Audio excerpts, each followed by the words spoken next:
क्षेत्रमिति यानी मेंसुरेशन से जितने भी फॉर्मूला बनते हैं उन सारे फॉर्मूला को हम लोग डिस्कस करेंगे। जितने भी फॉर्मूला बन सकते हैं पूरे फॉर्मूला को इस एक वीडियो में डिस्कस करेंगे। जैसे वृत्त हो गया, अर्धवृत्त हो गया, त्रिज्यखंड हो गया, घन, घनाभ, गोला, अर्धगोला, इन सारे फॉर्मूलों को हम लोग इसी वीडियो में कवर करेंगे। तो वीडियो को लास्ट तक जरूर देखिएगा, ये फॉर्मूला आपके लिए बहुत ही इंपॉर्टेंट है और फॉर्मूला को आप कहीं लिखते चलिएगा। तो चलिए वीडियो को स्टार्ट करते हैं। सबसे पहला है वृत्त का क्षेत्रफल। तो वृत्त का क्षेत्रफल क्या होता है? पाई आर स्क्वायर होता है वृत्त का क्षेत्रफल। नेक्स्ट क्या है? वृत्त की परिधि। तो वृत्त की परिधि जो होती है वो होती है 2 पाई आर।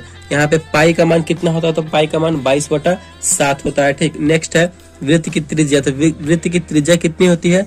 d/2 होती है। ठीक। नेक्स्ट है अर्धवृत्त की परिधि। तो अर्धवृत्त की परिधि होती है r × पाई + 2। ये होती है अर्धवृत्त की परिधि। नेक्स्ट है आपका त्रिज्यखंड का क्षेत्रफल। तो त्रिज्यखंड का क्षेत्रफल आपका क्या हो जाएगा? θ/360 डिग्री गुने पाई आर स्क्वायर। ये हो जाएगा आपका त्रिज्यखंड का क्षेत्रफल हो जाएगा। नेक्स्ट आपका क्या है? त्रिज्यखंड के चाप की लंबाई। तो त्रिज्यखंड के चाप की लंबाई हो जाएगी θ/360 गुने 2 पाई आर। ये आपका हो जाएगा त्रिज्यखंड के चाप की लंबाई। नेक्स्ट है आपका वृत्त के लघुखंड का क्षेत्रफल। तो वृत्त के लघुखंड का क्षेत्रफल होता है θ/360 गुने pi r square -1/2 r square sine theta. ये हो गया आपका वृत्त के लघुखंड का क्षेत्रफल। नेक्स्ट है आपका वृत्त के दीर्घ खंड का क्षेत्रफल। वृत्त के दीर्घ खंड का क्षेत्रफल क्या हो जाएगा? 360 - θ/360 गुने पाई आर स्क्वायर। ये हो जाएगा आपका वृत्त के दीर्घ खंड का क्षेत्रफल। नेक्स्ट है घन का कुल पृष्ठ का क्षेत्रफल। तो घन के कुल पृष्ठ का क्षेत्रफल क्या होता है? तो 6a स्क्वायर यानी 6 गुने भुजा स्क्वायर। ठीक। ए का यहाँ मतलब है भुजा। नेक्स्ट है आपका घन का वक्र पृष्ठ का क्षेत्रफल। तो घन का वक्र पृष्ठ का क्षेत्रफल क्या होता है?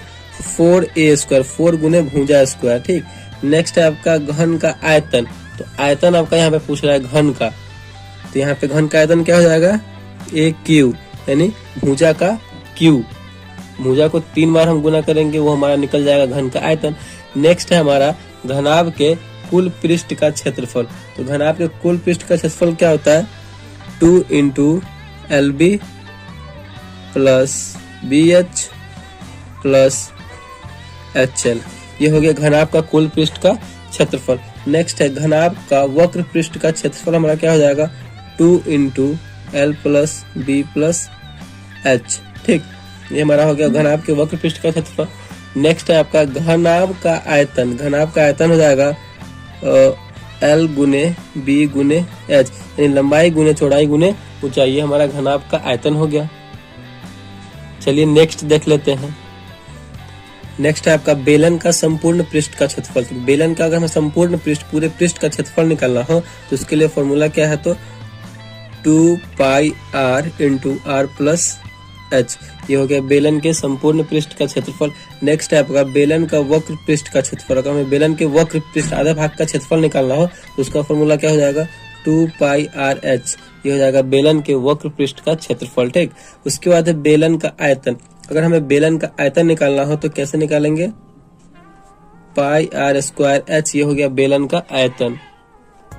नेक्स्ट है आपका शंकु का कुल पृष्ठ का क्षेत्रफल। अगर हमें शंकु का कुल पृष्ठ का क्षेत्रफल निकालना हो तो उसके लिए फॉर्मूला क्या है? पाई r × r + l। इस फॉर्मूले पे हम शंकु के कुल पृष्ठ का क्षेत्रफल निकालेंगे। शंकु का वक्र पृष्ठ का क्षेत्रफल क्या होता है? तो पाई r/l शंकु के वक्र पृष्ठ का क्षेत्रफल होता है। शंकु का आयतन क्या होता है? तो शंकु का आयतन होता है 1/3 पाई r स्क्वायर h। ये शंकु का आयतन होता है। नेक्स्ट है आपका गोला का पृष्ठीय क्षेत्रफल। यानी हमें गोला का कुल पृष्ठ का क्षेत्रफल निकालना हो तो उसके लिए फॉर्मूला क्या है? 4 पाई r स्क्वायर। नेक्स्ट है गोला का आयतन। अगर हमें गोला का आयतन निकालना हो तो उसके लिए फॉर्मूला क्या है? 4/3 पाई r क्यू। गोला का आयतन निकालने के लिए 4/3 पाई r क्यू करेंगे तो गोलाकार निकल जाएगा। नेक्स्ट है अर्धगोलाकार वक्र पृष्ठ के क्षेत्रफल। अर्धगोलाकार वक्र पृष्ठ का क्षेत्रफल क्या होता है, तो 2 पाई आर स्क्वायर होता है। नेक्स्ट आपका अर्धगोलाकार कुल पृष्ठ का क्षेत्रफल क्या होता है, तो 3 पाई आर स्क्वायर होता है। ठीक, उसके बाद है अर्धगोलाकार आयतन। अगर अर्धगोलाकार आयतन बोलेगा तो 2/3 पाई आर क्यूब। तो इतने सारे फॉर्मूले थे, इस फॉर्मूले को आप कहीं कॉपी पे लिख सकते हैं और इसको अपने या फिर इस वीडियो के फॉर्मूले के स्क्रीनशॉट भी कर सकते हैं। आपके लिए फॉर्मूला बहुत ही इंपॉर्टेंट है। तो आई होप आपको ये अच्छे से फॉर्मूला आपने सीख लिया होगा और देख लिया होगा। आई होप आपको वीडियो अच्छा लगा हो तो प्लीज वीडियो को एक लाइक और चैनल पर नए हैं तो चैनल को सब्सक्राइब जरूर कीजिएगा। Thank you.